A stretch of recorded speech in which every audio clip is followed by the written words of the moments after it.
Well, hello, ladies and gentlemen, and welcome to another episode of the JP Football Podcast. I hope you are all doing excellent today. So, as you can tell by the title, last minute transfer deadline, or whatever I'm going to call it.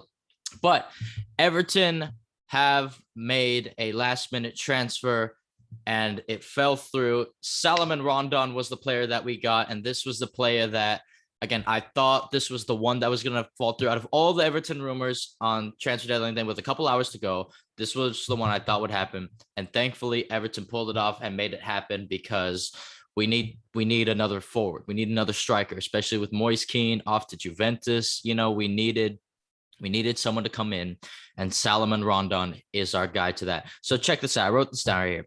So Salomon Rondon, the Venezuelan striker, has signed on a 2-year deal on a free transfer with an option of a further 12 months. I think that's great. I think it's a good signing for Everton. He's an experienced, proven Premier League striker, with West Brom and Newcastle, and he'll help mentor Calvert-Lewin.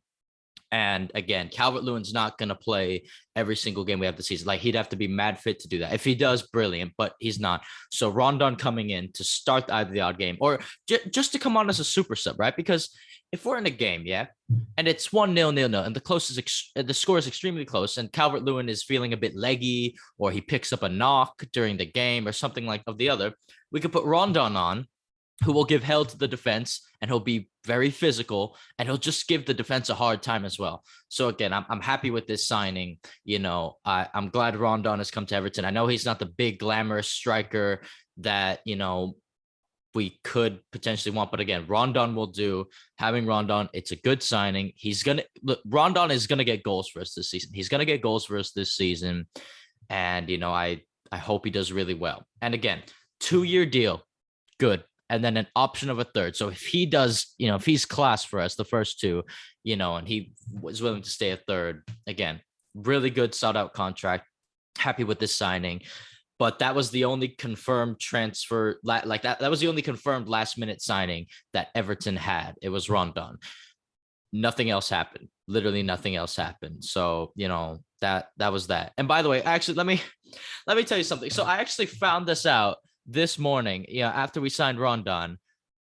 I have it here. The Liverpool Echo came out with a story, and they basically said that Salomon Rondon is likely to miss Everton's next 2 games as he will be isolating after taking part in Venezuela's upcoming World Cup qualifiers via the Liverpool Echo.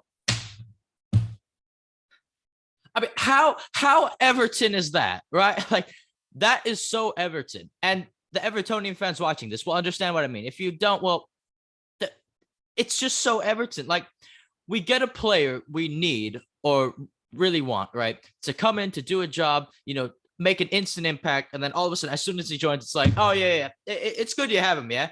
But he actually can't play for you guys for the first couple of games due to something else like that. Oh, my. That is such an Everton thing to happen. It really is an Everton thing to happen. I mean, okay, it's only 2 games. It's only 2 games without Rondon. We should be fine.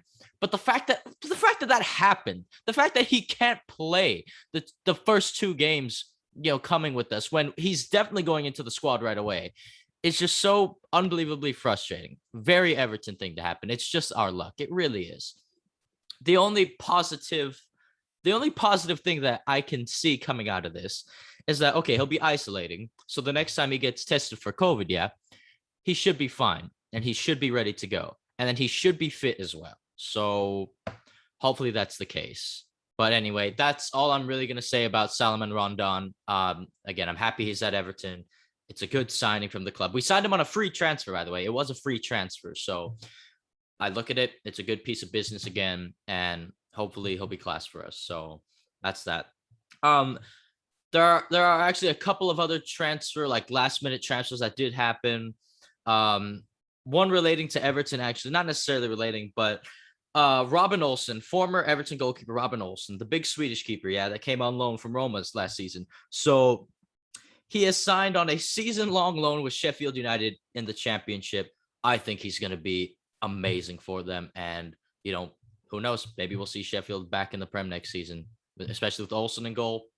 I mean, who knows? Who knows? That's all I got to say about that. And check this out. So according to Paul Joyce, Everton hope that they will still be able to loan or sell James Rodriguez to a Portuguese, Turkish, or Russian club with their transfer windows still remaining open. So it looks like the transfer saga for James Rodriguez is not completely over yet, which is very annoying because it should be over at this point. Look, by the way, regarding Portugal, Turkey, and Russia for keeping their transfer windows open, I don't know if we can buy players from there. Like, obviously, we can sell players to them, but can we buy from those countries? I'm not too sure if we can buy.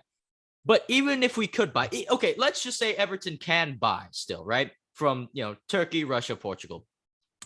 The Luis Diaz deals completely fell apart, like the last couple hours of the transfer deadline the other day. Completely fell apart. So I don't see us doing business with any Portuguese side anytime soon. I don't, because of the sole fact of that. And then I don't see us buying anyone from Turkey or anyone from Russia.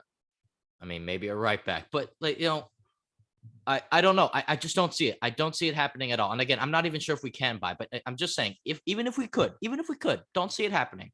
As far as selling goes, because we can sell players, I don't see James Rodriguez going to Turkey. No, I don't see him going anywhere near a Russian club. And as far as Portugal goes, because the Portuguese league is actually a very good league, I don't see it happening. I don't see him going, Porto obviously failed, and I don't see him going to any other Portuguese club. I really don't see this happening. So, James Rodriguez, he's staying at Everton, and I'm just really hoping that Rafa Benitez can just implement him in even a couple games, the odd game out, a cup game, even one game at Goodison Park with James Rodriguez there, getting subbed on as a super sub or starting and then getting subbed off, just something, because James Rodriguez, the fans are going to love him if he plays and works hard. We just will. So if Rafa can just implement James into some games before fully trying to get rid of him, that'd be fantastic. He's still a world-class player. He's still class. He's technically amazing. So let's just give him a couple games. I really hope Rafa can do something with James Rodriguez, because not using that talent isn't a crime of itself. So hopefully Rafa can do something about it, do something about him. And also according to, I just want to bring this up because according to the Telegraph, by the way, Everton actually made an inquiry for Southampton right back Kyle Walker-Peters during the final days of the transfer window, but Southampton were not going to entertain any deal, which just goes to show we just completely failed at getting a right back, which was our biggest need coming into this transfer window. I would have taken Kyle Walker-Peters. Freaking hell, I would have taken anyone, to be honest. All the right backs we were linked with, at that point in the transfer window, I would have taken anyone, but obviously it didn't happen. So I'm not going to dwell on it too much, but I do have to say, if John Joe Kenny, who is going to be our backup right back, if John Joe Kenny has to come in against the likes of Chelsea, Man City, Manchester United, we are so screwed. We are so screwed, especially on that right-hand side. They're going to target that right-hand side, and it's going to be bad. It's going to be bad. So hopefully we can do the best we can there, or play someone else at right back. Maybe Ben Godfrey, but I just, it's hasn't looked good, has it? Just hasn't looked good one bit. Now, before I move on to the other last-minute transfer deals that happened with big clubs around the world, I just want to say right here about the Carabao Cup. I'm just going to speak very lightly on the Carabao Cup. So Everton, we can finally confirm that we will be playing Queen's Park. Well, we already knew that, but here's the official stats or dates. Everton are going to be playing Queen's Park Rangers in the third round of the Carabao Cup on September 21st at 7:45 p.m. England time, which means in America, that's, I believe, 11:45 in the morning. We're going to be playing at their home stadium, the Cayenne Prince Foundation Stadium. So yeah, we can confirm that. 20 days, and then Everton are back in cup competition again. I'll be ready to watch that game. I'll be really excited to watch it as well. I'm not going to speak too much on it. I just wanted to confirm the date and time. So again, September 21st, 11:45 in the morning, America time, 7:45 p.m. British UK time. And that's all I'm going to speak of it until it comes closer.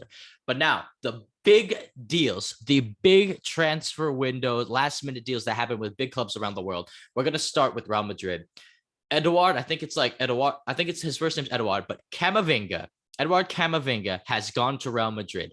18 years of age, highly top-rated French player. Brilliant signing for Real Madrid. I think Camavinga is going to do really well at Real Madrid. I'm really excited to see what he brings for that team. And he just helps their squad a lot, Camavinga. Yeah, Real Madrid are exciting just about every year, but, with this signing as well, and I'm pretty sure they got Bale back as well. It's going to be fun. It's going to be fun to see what Camavinga can do. And then the next one I'm going to talk about briefly, just very briefly, Jerome Boateng, who was once one of the top defenders in the world, Jerome Boateng, that guy, right, about 6 years ago at this point, has joined French side Olympique Lyonnais, aka Lyon, in the French league. I think it's a good signing for Lyon. It's definitely going to help their defense out a lot. Boateng is big. He's physical. He's a good center back still. Maybe not one of the best in the world anymore, but he's still good, still quality, and he'll do a job for Lyon. So it's exciting to see him go to one of the top French sides. And he's going to give those PSG forwards, a run for their money, something to think about, for a bit. But then, it's PSG, right? So they're going to win anyway. But Boateng is definitely going to put up a fight. So that's going to be a fun match to watch and look out for. And the final last minute transfer deadline day, I want to talk about Antoine Griezmann has rejoined Atletico Madrid. And I am very happy with this transfer. I am so happy with this transfer. He's joined them on loan. And then Atletico have an option to buy him back for around like 40 million euros or something like that, which I'm sure they'll do. Look, Antoine Griezmann, I never liked him going to Barcelona. I never liked that transfer move. I felt Griezmann going to Barcelona, it just didn't seem right, just didn't fit right, especially he was just smashing it at Atletico Madrid, smashing it. Then he goes to Barca, and at first he didn't seem to do all that well. And to be quite honest, I don't know if Griezmann actually ever lived up to the expectation of what he could bring to the Barcelona squad. I honestly, genuinely don't believe he really lived up to the expectation. So now him going back to Atletico Madrid, which I think is the perfect club for Antoine Griezmann. I'm happy for Griezmann, happy for Atletico Madrid, and maybe Barca could get some money out of it because they're in a $1 billion debt. They're in the biggest financial mess ever. Poorly run club financially. I mean, honestly, poor, very poor. But I'm very happy for Antoine Griezmann. I'm very happy for him going back to Atletico Madrid. It's going to be fun to see him play there again. And he's going to be linked up with Luis Suarez. So two former Barca players now on Atletico Madrid, both of them still world class, still quality.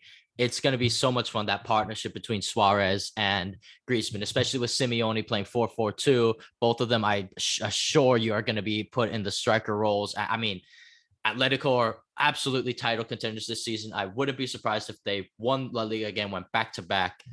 And yeah, so very happy about that transfer. I think Griezmann's going to smash it for them. And yeah, that's all I got to say about that. That's going to end the video, guys. Again, didn't want to make it too long. Well, nothing too much to talk about other than those transfers and Everton's Carabao Cup date. But ladies and gentlemen, please, if you liked this video, well, please just leave a like. It only takes a second. Subscribe to the channel if you haven't already. Turn on your bell notifications if you haven't already so you don't miss a video. And please continue to spread the word about the JP Football Podcast so we can get more people on here. So that way, when I do bring up local stars and interviews, a good amount of you will see it and you can see how incredible these players are. So please spread the word about the JP Football Podcast. Tell your friends to like and subscribe. It really means the world to me. It means a whole lot. And until next time, ladies and gentlemen.